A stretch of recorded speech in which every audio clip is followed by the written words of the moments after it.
Bismillahirrahmanirrahim. Assalamu alaikum student. Today I am going to solve exercise 4D question of Oxford Mathematics T3 8th edition.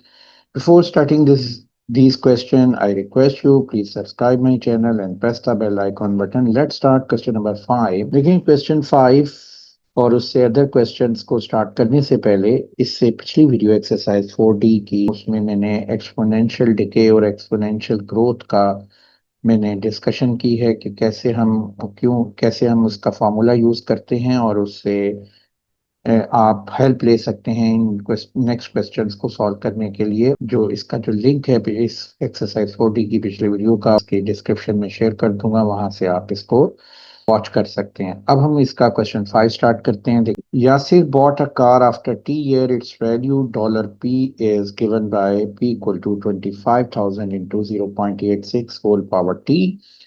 Part first, how much did Yasir pay for the car. देखिए यहाँ पर ये question जो है इसमें after t year car की value दी हुई है। अब हमने ये देखना है कि कार की वैल्यू डिक्रीज हो रही है या इंक्रीज हो रही है। ये हमें कैसे पता लगेगा?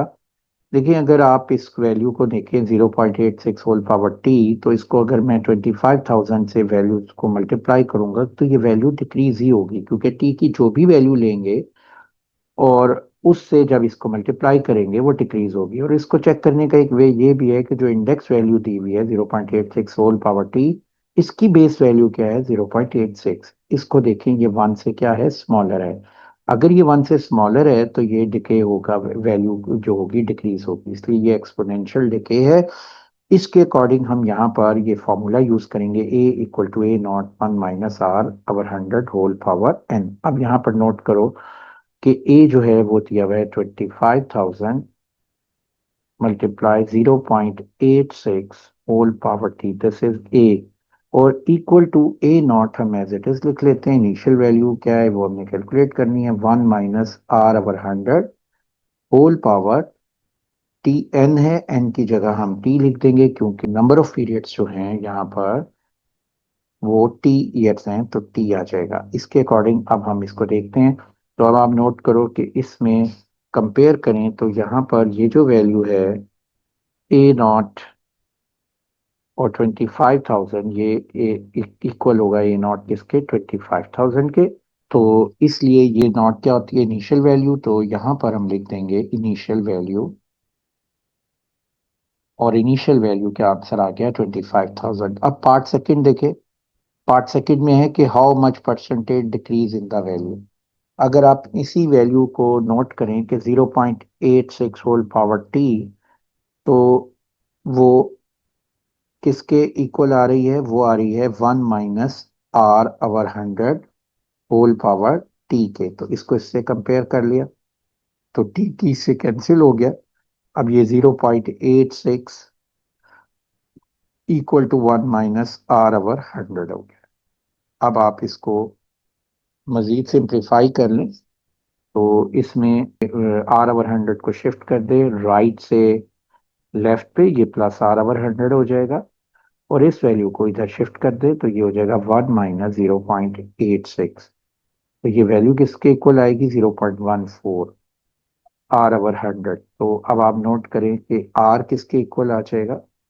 0.14 मल्टीप्लाई बाय 100, तो 14% वैल्यू आ जाएगी। तो 14% जो है ये इसका क्या आ गया है? डिक्रीज परसेंटेज आ गई है। तो दिस इज डिक्रीज परसेंटेज। तो ये वैल्यू बनती है 14%। इसको आप डायरेक्टली भी देख सकते हैं कि 0.86 जो है ये परसेंटेज डिक्रीज वैल्यू है, तो इसको आप 1 से माइनस कर लें तो परसेंटेज डिक्रीज आ जाएगी। अब हम आते हैं नेक्स्ट क्वेश्चन पे, क्वेश्चन नंबर 6।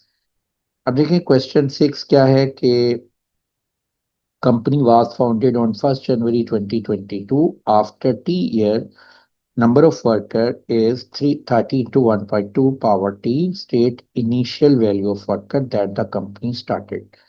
जैसे पिछला क्वेश्चन था बिल्कुल उसी तरह ये क्वेश्चन है। इसमें आपने देखना है कि ये क्या एक्सपोनेंशियल ग्रोथ है या एक्सपोनेंशियल डिके है। आप नोट करो 30 को जब 1.2 होल पावर टी, टी की वैल्यू अगर हम 1 2 कोई भी इंटीजर वैल्यू रखते हैं तो 30 को जब उस वैल्यू से मल्टीप्लाई करेंगे तो वैल्यू इंक्रीज होगी। इसका मतलब ये एक्सपोनेंशियल ग्रोथ है। और दूसरा मैंने बताया था कि जो इंडेक्स वैल्यू है 1.2 होल पावर टी, इसकी बेस देखे ये है 1.2, तो ये 1 से क्या है, ग्रेटर है। ये वैल्यू अगर 1 से ग्रेटर है तो इसका मतलब ये ग्रोथ हो रही है। तो इसके अकॉर्डिंग हम यहाँ पर एक्सपोनेंशियल ग्रोथ जो है इसका फॉर्मूला यूज करेंगे। जैसे पहले हमने देखा था कि A equal to A naught 1 + r/100 whole power n। A इसकी अमाउंट ऑफ वैल्यू है after n period of time, A naught इसकी इनिशियल वैल्यू है, और आर जो है रेट है। अब इसके अकॉर्डिंग यहाँ पर ये मैंने वैल्यू लिख दिया है। ए की वैल्यू आफ्टर टी ईयर बनती है 13 × 1.2 होल पावर टी, और ए नॉट एज इट इज लिख लिया, 1 + r/100 एज इट इज लिख लिया। अब यहाँ पर नोट करो कि नंबर ऑफ पीरियड्स जो हैं टी ईयर, तो इसको हमने टी लिख दिया। अब आप इसको कंपेयर कर लें तो ये कंपैरिजन में ये देखें कि ये ए नॉट किसके इक्वल आएगा, ये 30 के इक्वल आएगा। तो यहाँ लिख लेंगे a not equal to 30 workers. अब नेक्स्ट पार्ट सेकंड में है कि how many worker after are there after 3 years. तो आप क्या करोगे, ये आपके पास नंबर ऑफ वर्कर जो है वो टी ईयर्स में कितने हैं, एन है। तो यहाँ हम लिख सकते हैं numbers of worker in T years, तो ये वैल्यू दी हुई थी 30 × 1.2 होल पावर टी। तो number of workers in 3 years कितने हो जाएंगे, 30 × 1.2 होल पावर 3। तो ये वैल्यू आती है 51.8, और ये इस किसके इक्वल होगी, 52 के, क्योंकि ये नंबर ऑफ वर्कर्स हैं तो इसको हम होल नंबर में लिख लेंगे। तो 52 वर्कर्स इसका आंसर आ गया। इसी तरह पार्ट थर्ड है कि in which year will be 100 worker in the company. तो जैसे हमने पार्ट सेकंड किया है, पार्ट थर्ड में हम इसी तरह लिखेंगे कि number of worker in t year 30 × 1.2 whole power t. अब यहाँ पर उसने कहा है कि number of workers are 100 in the company. Number of worker in t year कितने दिए हुए, 100। तो यहाँ पर हम 100 लिख लेंगे, और ये 30 × 1.2 whole power t as it is लिख लेंगे। तो ये वैल्यू हो जाएगी 100/30, 1.2 होल पावर टी। अब ये वैल्यू आ गई 3.33, 1.2 होल पावर टी। अब आपने इसको सिंप्लीफाई कैसे करना है कि आपने 1.2 की वैल्यू कैलकुलेटर से लेनी है कि 1.2 होल पावर 1 क्या होता है, वो आपको पता है, 1.2 आएगा। फिर 1.2 पावर 2 क्या आएगा, वो 1.44 आएगा। और इसी तरीके से आपने वैल्यू कैलकुलेट करते जाना है और चेक करना है कि किस वैल्यू पे ये जो 1.2 इक्वल आएगी अप्रोक्सीमेटली 3.33 के। तो यहाँ पर हम देख लेते हैं, कैलकुलेटर से आप कर लीजिएगा। तो ये देखिए 1.2 पावर 3, ये वैल्यू आ रही थी 1.728। और इसी तरह 1.2 होल पावर 6, 2.98। तो यहाँ पर हम लिखेंगे 1.2 होल पावर 6, तो इसकी वैल्यू 2.98, और 1.2 होल पावर 7, 3.58। तो 3.58, तो इसका मतलब है सेवन्थ ईयर में ये वैल्यू 3.33 से मोर देन होगी, और t will be equal to 7 is the answer. Question 7. In particular experiment, the mass of radioactive is halved every 1.5 hour. After 6 hours from the start of the experiment, it had a mass 300 grams. Find the initial mass of radioactive sample. देखिए, radio activity में कोई भी radio active element है उसका जो mess है वो decrease हो जाता है उसकी हाफ लाइफ के अकॉर्डिंग।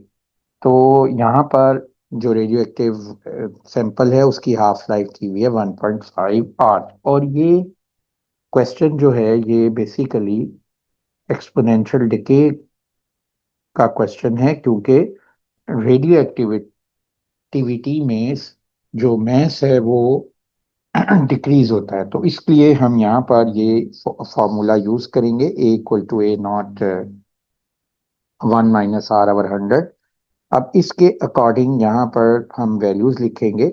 यहाँ पर लिखा हुआ है कि the radioactive sample is halved every 1.5 hour. इसका मतलब क्या है कि रेट जो है वो हाफ का मतलब होता है 50% डिक्रीज हो रहा है। 100 में 50, तो आर जो है 50 आ गया है। तो 50% फॉर 1.5 आवर्स, यानी जो पीरियड है वो 1.5 आवर्स का है। और इसके अकॉर्डिंग यहाँ पर जो एन जो है वो नंबर ऑफ इंटरवल्स को शो करता है, नंबर ऑफ पीरियड्स को शो करता है, जो यहाँ एन टाइम में इस वैल्यू को डिक्रीज करेगा। तो उसमें एन जो है नंबर ऑफ पीरियड्स है। तो नंबर ऑफ पीरियड्स हम कैसे निकालेंगे? Given time divided by rate time. अब देखिए रेट टाइम से मुराद क्या है? 50% कितने टाइम में हो रहा है? 1.5 आवर में। तो ये 1.5 आवर आ गया। और गिवन टाइम कितना दिया हुआ है? 6। तो ये कितने नंबर ऑफ जो पीरियड्स बनेंगे वो बनेंगे गिवन टाइम को जब रेट ऑफ टाइम से डिवाइड किया है हमने। तो ये जो वैल्यू आ रही है ये आ रही है 4। तो 4 नंबर ऑफ पीरियड्स जो हैं ये बने हैं। तो आर आर की एन की वैल्यू आ गई है 4। और नेक्स्ट आपने जो वैल्यू दी हुई है वो है कि 6 आवर्स में ये वैल्यू मैस हो गया 300 ग्राम। तो इसका मतलब है ए जो है वो आ गया है 300 ग्राम। अब इसके अकॉर्डिंग हमने इन वैल्यूज के अकॉर्डिंग वैल्यू निकालनी है इनिशियल मैस। और इनिशियल मैस के लिए हम ये फॉर्मूला भी यूज कर लेंगे, A = A0 × 1 - R/100 whole power n। अब ए 300 है, A0 एज इट इज लिख लेंगे, R 50 है, 50/100, n जो है 4 है। तो अब आप इसको सिंप्लीफाई कर लें। तो ये देखें ये वैल्यू आ गई 300 = A0 × 1 - 50/100 0.5 आता है, पावर 4।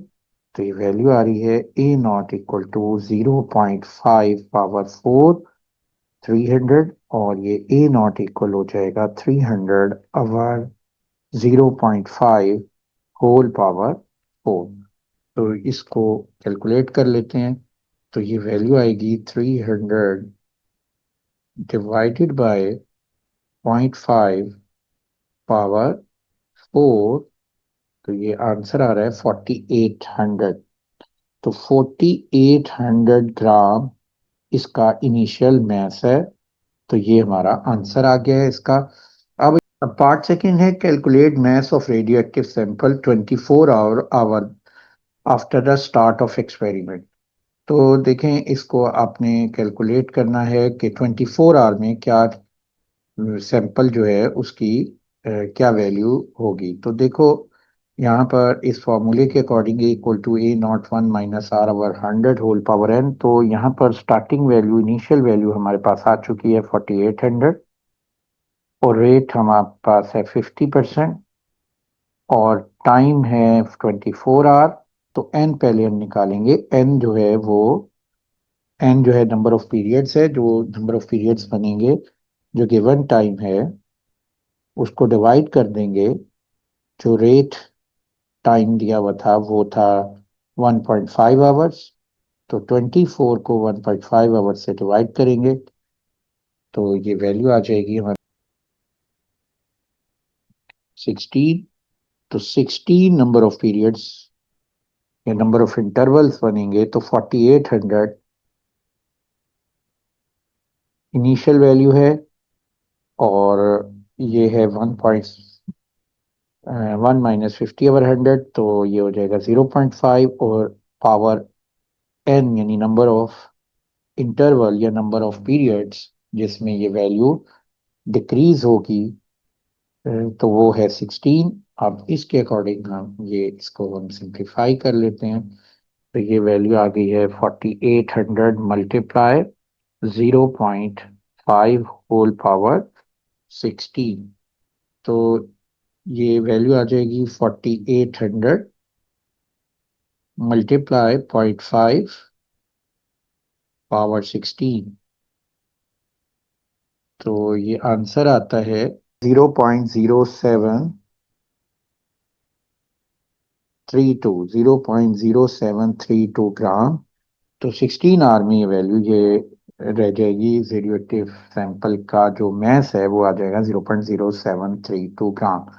अब पार्ट थर्ड है। Part third, Yasi intends to end the experiment once the mass of radioactive sample is 75 gram.